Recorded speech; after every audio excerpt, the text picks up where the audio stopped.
the stage and light the left and lighten our audience with his precious word as we begin with the event. 26 जनवरी का जो महत्व है, आज़ादी के बाद का कानून लागू होने पर जो 26 जनवरी मनाया जाता है, जिस कानून को 2 साल 2 महीने 19 दिन में तैयार किया गया और 26 जनवरी 2049 में इसको लागू किया गया, उसी रिलेटेड में ये 26 जनवरी मनाया जाता है। आप सभी को इल्म होगा, मैं यहाँ पर सिर्फ इसकी जिक्र करूँगा ताकि इसका नॉलेज ज़्यादा से ज़्यादा आगे बढ़े और इसका महत्व क्यों रखा गया है।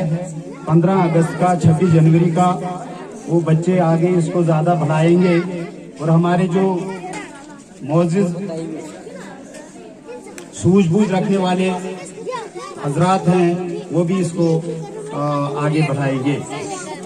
मैं आज इस स्पेशल जो दिन है 26 जनवरी का, 72 ईयर्स हो गए हैं इसको लागू किए हुए, तो आज के इस दिन में मेरी तरफ से सभी बच्चों को मुबारकबाद और यहाँ हाजरीन जो है, आमिदगान जो हैं, मोजिज़ हजरात हैं, ऑर्गेनाइजिंग प्रोग्राम जो यहाँ पे हुआ ये हाई स्कूल द्रबील की तरफ से, उन तमाम जो यहाँ पे स्टाफ है जिन्होंने प्रोग्राम को ऑर्गेनाइज किया, उनको मुबारकबाद देना चाहता हूँ कि कम से कम इंटीरियर एरिया में ये जो दूर दराज इलाके हैं, इनमें ये जो फ्रीडम डे 15 अगस्त 26 जनवरी का दिन मनाते हैं, तो ज़रूरत है कि भारत जो देश में बसता है, भारत जो देश गाँव का देश है, तो उन 80% गरीबों तक भी ये मैसेज जाए कि 15 अगस्त और 26 जनवरी क्यों मनाया जाता है। उसके तहत हमें आगे क्या करना है, फंडामेंटल ड्यूटीज, फंडामेंटल राइट, हमें मौलिक अधिकार जो रखे गए हैं। जब हमारा कानून बना था तो वो 400 कम से कम 400 आर्टिकल पर लिखा गया है कि हमने हमारे हिंदुस्तान में क्या क्या कानून है, freedom of speech, freedom of enjoy, freedom of business, freedom of so many enjoyments, जो जितने भी आराम एंजॉय करने के लिए हैं, डेवलपमेंट करने के लिए हैं, हक रखे गए हैं यहाँ पे। तो उसके लिए ये खास दिन 26 जनवरी आज यहाँ पर मनाया गया। मैं जो कुछ जो यहाँ पे इस 100 साल से ज्यादा संघर्ष में शहीद हुए हैं लोग, हमारे बड़े बड़े नेता शहीद हुए हैं, उनका थोड़ा सा नाम लूंगा, लेकिन उससे पहले कि यहाँ हजारों लाखों की तादाद में वो लोग हैं जिन्होंने आजादी में हिस्सा लिया और 100 साल के स्ट्रगल में, संघर्ष में हिस्सा लिया, जाने कुर्बान की, उनको भी मेरी तरफ से, और लाला लाजपत राय जिसमें पेश रहे हैं, भगत सिंह है, मंगल पांडे हैं, बालकृष्ण थोड़े आदमियों का, महान आदमियों का मैं नाम लेना चाहता हूं, मगर ये सैकड़ों जिसका चार्टर है, जिन्होंने हिंदुस्तान के लिए, भारत के लिए, आजादी के लिए यहाँ जंग लड़ी है और भारत को 100 से ज्यादा 200 साल से संघर्ष करते करते अपनी जानें जो कुर्बान की हैं, जिनकी वसातत से, जिनकी वजह से हम आज इस भारत में जो ये 72 साल या 74 साल हुए हैं 15 अगस्त मनाते, तो इसके बीच में जितने भी हमारे डेवलपमेंट हुई, आजादी से जी रहे हैं, आजादी से खा रहे हैं, आजादी से अपना हक मांग रहे हैं, आजादी से हम जो डेवलपमेंट के लिए मांगे मुतालबे अपनी फरियाद रखते हैं, उसका एक कानून बना है। उससे पहले मैं जरूर ये जिक्र करूंगा कि खलिश अगर हमें है, वो है काले अंग्रेजों की करप्शन।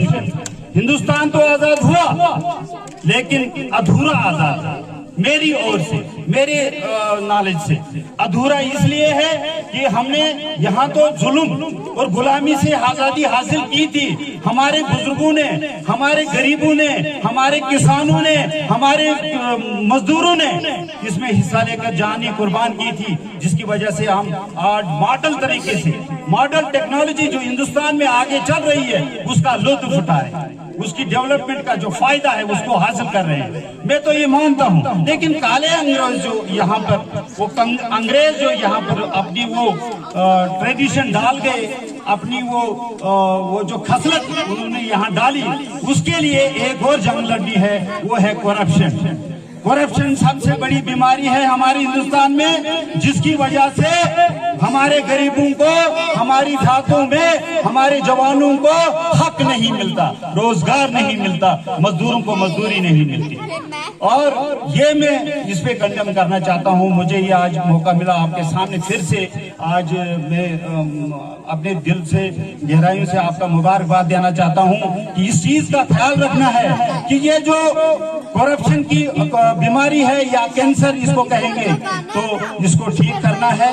आप पढ़े लिखे जवानों की वसातत से, जो स्कूल स्टूडेंट्स हैं, इनकी वजह से शुरुआत इसकी होगी। ये करप्शन को खत्म करना है।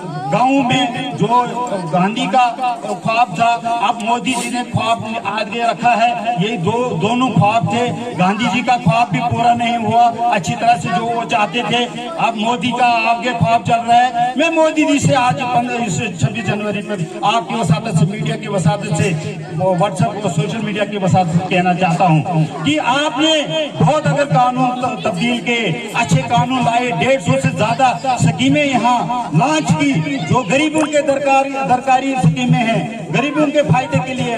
बेटी पढ़ाओ प्रोग्राम बहुत अच्छा प्रोग्राम निकाला। यहाँ पे औरतों को आगे नहीं जाने दिया जाता था, किसी भी लिहाज से, किसी भी मसले में आगे लाया नहीं जाता था। यहाँ लड़कियों को तालीम नहीं दी जाती थी। उसके लिए बहुत अच्छे प्रोग्राम मोदी जी ने निकाले। मैं उसको मैं तारीफ करना चाहता हूँ उस चीज के लिए। लेकिन एक बीमारी वो ठीक नहीं कर रहे हैं, वो यहाँ पर इस वक्त बढ़ रही है ज्यादा से ज्यादा, वो है करप्शन, जिसकी वजह से डेवलपमेंट ही हो रही है, रुकावट आ रही है तामीर तरक्की में, हर चीज में। देखो मैं कहूँगा कि अगर हिंदुस्तान के डेवलपमेंट का अगर हमने लुत्फ उठाना है, डेवलपमेंट करनी है, और खासकर गाँव में डेवलपमेंट करनी है, तो एजुकेशन सबसे ज्यादा जरूरी है। और वो भी कौन सी एजुकेशन? मयारी एजुकेशन, मयारी एजुकेशन, क्वालिटी वाली एजुकेशन।